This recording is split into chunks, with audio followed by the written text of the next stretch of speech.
పనిచేస్తున్నాయి. మొన్న ముఖ్యమంత్రి రేవంత్ రెడ్డి గారు వచ్చి కేబినెట్ మీటింగ్ నిర్వహించిన తర్వాత జాతర స్వరూపమే మారిపోయింది. మొన్న వచ్చి ఇనాగ్రేట్ చేసిన తర్వాత భక్తులకు ఒక కాన్ఫిడెంట్ కలిగింది. ఎందుకంటే ఇప్పటివరకు మేడారం జాతరకు రావాలంటే కొన్ని ఇబ్బందులు కలిగేది. కానీ ఇప్పుడున్నటువంటి లేటెస్ట్ టెక్నాలజీని, ఆర్టిఫిషియల్ ఇంటెలిజెన్స్ టెక్నాలజీతో పాటు లేటెస్ట్ ఎక్విప్మెంట్స్ను ప్రవేశపెట్టిన తర్వాత ఇక్కడ భక్తులు ఎంత సంఖ్యలో వస్తున్నారు, అలాగే ఎక్కడెక్కడి నుంచి వస్తున్నారు, సమస్యలు ఎక్కడ ఉన్నాయి, అలాగే మొత్తం ఏమైనా జరిగితే దాన్ని ఎట్లా మానిటరింగ్ చేయాలన్నటువంటి ఆ ప్లాన్ తోటి పూర్తిగా పోలీస్ డిపార్ట్మెంట్ మాత్రం ఇక్కడ ఆ కృతకృత్యులైనటువంటి పరిస్థితి. ప్రస్తుతానికైతే ఇక్కడ మనం మేడారం జాతరలో ఉన్నటువంటి కమాండ్ కంట్రోల్లో ఉన్న రూమ్లో ఉన్నాము. ఇక్కడ ములుగు ఎస్పీ రామ్నాథ్ కేకన్ గారు ఉన్నారు. ఒక్కసారి వారితో మనం మాట్లాడదాం.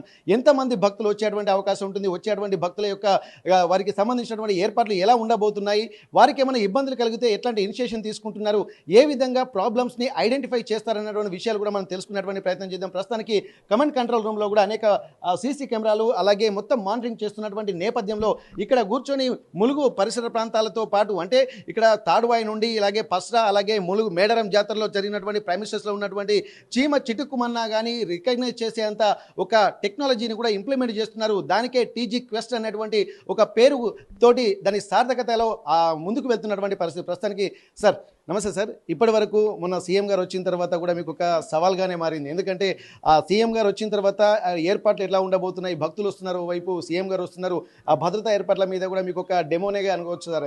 అది మొత్తానికి విజయవంతమైనటువంటి పరిస్థితులకనే అందరికీ అనిపించింది. ఇక్కడ మొత్తం తెలంగాణ క్యాబినెట్ అంతా ఇక్కడే ఉంటుంది. 300 మంది అధికారులు ఇక్కడే ఉన్నారు. ఇక్కడ ఏర్పాట్ల మీద కూడా మేడారం జాతర అనేది ఒక ప్రత్యామ్నాయంగా తెలంగాణ ఇన్కమ్ సోర్సెస్గా అంటే ఉత్తరాదిన కుంభమేళ ప్రయాగరాజ్ ఎట్లనో ఒక తెలంగాణకు వచ్చేసరికి కూడా ములుగు మేడారం జాతర కూడా అంత ప్రతిష్టాత్మకంగా తీసుకున్నారు.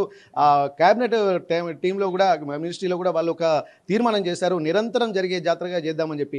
మరి ఇక్కడ ఉన్నటువంటి ఎస్పీగా ఉన్నటువంటి మీకు ఇది నిత్యం సవాలే కనిపిస్తుంది.